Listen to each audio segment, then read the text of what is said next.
Hello friends, welcome to the channel Dewdear Academy. In this video, I am discussing the question paper. A 5 set of questions from the question paper conducted for the Junior Health Inspector exam by the Department of Health Services. I have already uploaded 5 questions in this question paper. Now I am uploading the remaining questions. So please, all those who are preparing for the different competitive examinations for the JPHN, JHI exams and also different nursing examinations, all students can see and watch this video. I am discussing the options and also the correct answer. So the explanation of the different options and the correct answers are given. So this video will not be a loss for you. It will be giving more additional information. So just watch this video. So first question. So the question is, hormone that causes liver to convert stored glycogen into glucose, which is released into bloodstream when the concentration of glucose in the bloodstream falls to low. So the question is, which is the hormone that causes the liver to convert the stored glycogen into glucose, which is released into bloodstream when the concentration of glucose in the bloodstream falls to low? So the options are insulin, glucagon, cortisol and calcitonin. Options are insulin, glucagon, cortisol and calcitonin. So we will discuss each of the options in detail. The first one is insulin. So what is the action of insulin? Insulin is a hormone that is secreted by pancreas. Insulin is the hormone secreted by pancreas and it is helping to lower the blood glucose level. Okay, that helps in lowering the blood glucose level. So how it is lowering this blood glucose level? By increasing the uptake of the glucose into the cells. It increases the uptake of glucose into the cells. And also it helps in storing the glycogen in the liver. So it promotes the glycogen storage. It promotes the glycogen storage in liver. So this is the way the insulin is acting. Insulin is a hormone that is produced by pancreas and it lowers the blood glucose level. How it is lowering this blood glucose level? It either increases the uptake of glucose into the cells or it increases the glycogen storage in the liver. It promotes the glycogen storage in the liver. So that is the function of insulin. Then what is the function of glucagon? So this is also a hormone which is secreted by alpha cells of the pancreas. Glucagon is also a hormone which is secreted by alpha cells of the pancreas when the blood glucose levels are low. So when the blood glucose levels are low, it will stimulate the alpha cells of the pancreas produce this glucagon. So it signals the liver to break down the stored glycogen into glucose and thus it is released into the bloodstream. To restore the break down the stored glycogen into glucose and thus it is released into the bloodstream to restore the normal blood glucose level. So glucagon is helping to increase the blood glucose level. Glucagon is the hormone that is helping to increase the blood glucose level. So how it is helping to increase the blood glucose level? All the stored glycogen in the liver, it gets break down. So it signals the liver to break down the stored glycogen which is stored in the liver into glucose and then it is released into the bloodstream. So we can say the insulin is the opposite of glucagon in the function. Both the insulin and glucagon, they are acting antagonistically. So our question is the hormone that causes the liver to convert the stored glycogen into glucose and it is released into the bloodstream. So when the concentration of glucose in the bloodstream falls to low? So the correct answer is option B. Option B is the correct answer because it is acting just opposite of insulin. Okay, so that process, this process is known as glycogenolysis. The process in which the stored glycogen in the liver is converted to glucose and thus it is released into the bloodstream. So that is known as glycogenolysis. That is glycogen get lysed. So we can say that is glycogenolysis. Lysis means breakdown of glycogen and thus it get form glucose and thus it is released into the bloodstream. So that is stimulated by the glucagon. Okay, that's it helps in increasing or maintaining the normal blood glucose level. Then the next option, cortisol. So what is cortisol? That is a stress hormone. Cortisol is a stress hormone, and this is secreted by the adrenal gland. Adrenal gland is secreting the hormone, the stress hormone cortisol. Adrenal gland, it helps maintain the glucose level during the prolonged stress by promoting gluconeogenesis. So it is also helping in maintaining the blood glucose level in case of stress, prolonged stress. How it is helping? By gluconeogenesis. Gluconeogenesis. That is, gluconeogenesis means production of glucose from non-carbohydrate sources. Production of glucose from non-carbohydrate sources. So we cannot say that as the primary hormone for glycogen breakdown. So this is not the primary hormone for glycogen breakdown. The main important hormone that is helping to maintain the blood glucose level by breakdown of glycogen which is stored in the liver is by glucagon. Okay, cortisol is also helping in maintaining the glucose level, but that is by gluconeogenesis, that is the production of glucose from non-carbohydrate sources. So we cannot say that as a primary hormone for the breakdown of glycogen. Then which is the last option? We have calcitonin.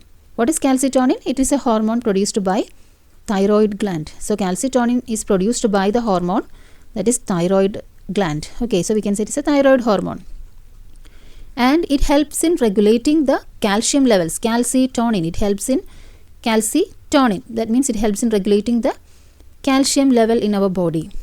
So it helps in regulating the calcium level in the blood, mainly in the blood. Okay, so calcium level is maintained in the blood by inhibiting the bone resorption.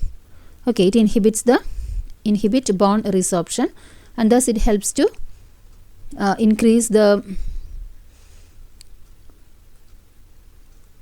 blood calcium level. So it does not have any effect with the glucose or glycogen metabolism. Calcitonin is having no effect or no influence, or it is not affecting the glucose or glycogen blood calcium level. So it does not have any effect with the glucose or glycogen metabolism. Calcitonin is having no effect or no influence, or it is not affecting the glucose or glycogen metabolism. Calcitonin is the hormone produced by the thyroid gland, and that is helping in maintaining the calcium levels in the blood. It is maintaining the calcium levels by decreasing the bone resorption. Okay, so the correct answer here is glucagon. Glucagon is the correct answer, because when the blood glucose levels falls too low, the hormone glucagon stimulates the liver to convert the glycogen into glucose and release that into the bloodstream. So the correct answer is glucagon. Now we move on to the next question. That is question number 7. Both Culex and Anopheles mosquitoes are the vector for the transmission of disease. The matching pair is. So the question is, both Culex and Anopheles mosquitoes, both of them are the vectors for the transmission of the disease. So what is the matching pair? So the question is, Anopheles filarial worm, Culex Plasmodium parasite, Anopheles Plasmodium parasite, and Culex pneumococcus.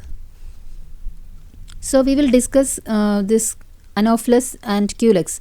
The first option, that is Anopheles filarial worm. In this option, the answer is incorrect, because the Anopheles mosquito is not a vector for filarial worms. So the question here is, which is the vector for the transmission of which disease? That is the question. Which vector is responsible for the transmission of which disease? Which is the matching pair?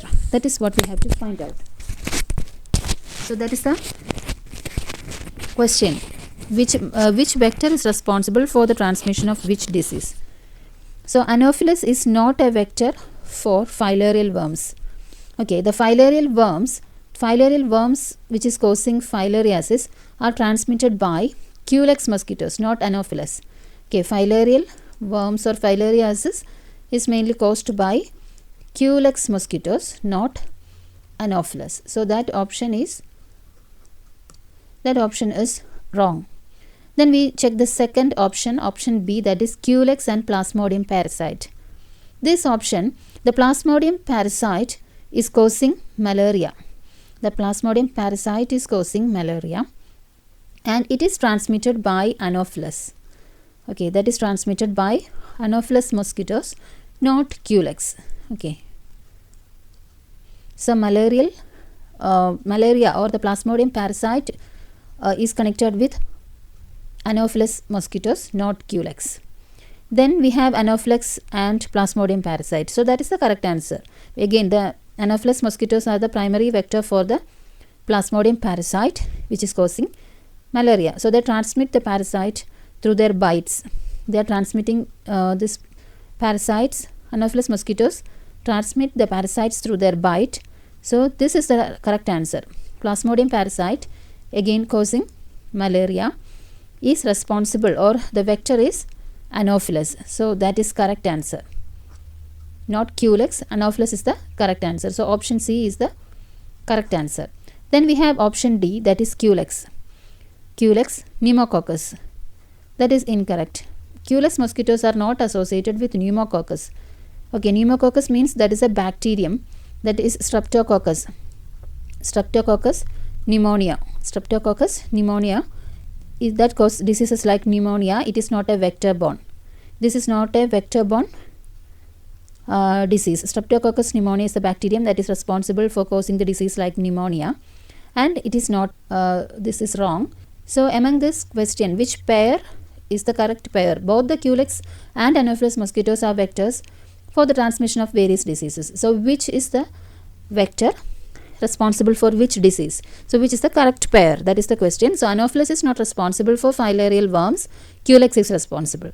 And Culex is not responsible for Plasmodium parasite, but Anopheles is responsible for the Plasmodium parasites, which is causing malaria. So option C is the correct answer. And Culex is not responsible for pneumococcus. Pneumococcus means that is caused by the Streptococcus pneumonia, and that causes pneumonia. So that is not a vector-borne. So that is not the correct answer. And the correct answer is option C, Anopheles and Plasmodium parasite. They are the matching pairs. Now we can move to the next question. Erythroblastosis fetalis occurs due to. Options are Rh positive mother and Rh negative father. Option B, Rh positive mother and Rh positive father. Option C, Rh antibodies of mother and Rh plus blood of child. Option D, Rh negative blood of mother and Rh negative blood of child. So erythroblastosis fetalis occurs due to. The correct answer. So we will discuss each options. First, what is erythroblastosis fetalis? It is also known as the hemolytic disease of the newborn. Erythroblastosis fetalis, we can say that is the hemolytic disease of newborn. Hemolytic disease of newborn. So we can say HDN. HDN. We will call it as hemolytic disease of newborn, or HDN. It occurs due to the incompatibility between Rh factor of mother's and fetus blood.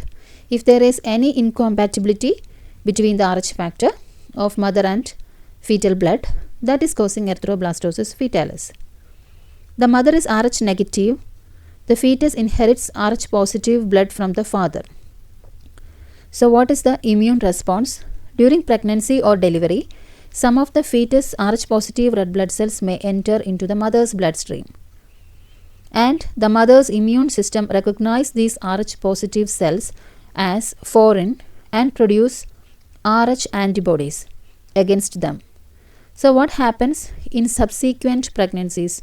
If the mother becomes pregnant again with Rh positive fetus, her previously formed anti-Rh antibodies can cross the placenta and it can attack the fetus red blood cells. Okay, so if mother is becoming pregnant again with Rh positive fetus, she already have anti-Rh antibodies. So that will be crossing the placenta and attack the fetus red blood cells. And that can cause hemolysis, anemia, jaundice and other severe complications in the fetus. Rh positive mother and Rh negative father. So Rh positive mother does not develop antibodies against Rh positive or Rh negative blood. Okay, Rh positive mother does not develop the antibodies against Rh positive or Rh negative blood. Here in option B also we can see Rh positive mother and Rh positive father. If the mother is Rh positive, in both the options, if the mother is Rh positive, it is not developing any antibodies. But in option C, Rh antibodies of mother and Rh positive blood of child. So that is erythroblastosis fetalis. It occurs if there is Rh and negative mother carrying an Rh positive fetus, Rh negative mother having Rh positive fetus. What happens? During pregnancy of delivery, the fetal Rh positive red blood cells may enter the mother's bloodstream and it trigger her immune system and produce anti-Rh antibodies. Okay, it will be causing anti-Rh antibodies. So mother will be having Rh antibodies. So these antibodies can cross the placenta in subsequent pregnancies and attack the red blood cells of the Rh positive fetus, and it can cause hemolytic diseases. So this is the correct explanation for the cause of the erythroblastosis fetalis. This option is the correct answer. Option C is the correct answer here. Then what about the option D? Option D means Rh negative blood of mother and Rh negative blood of child. If both are Rh negative, their blood is compatible.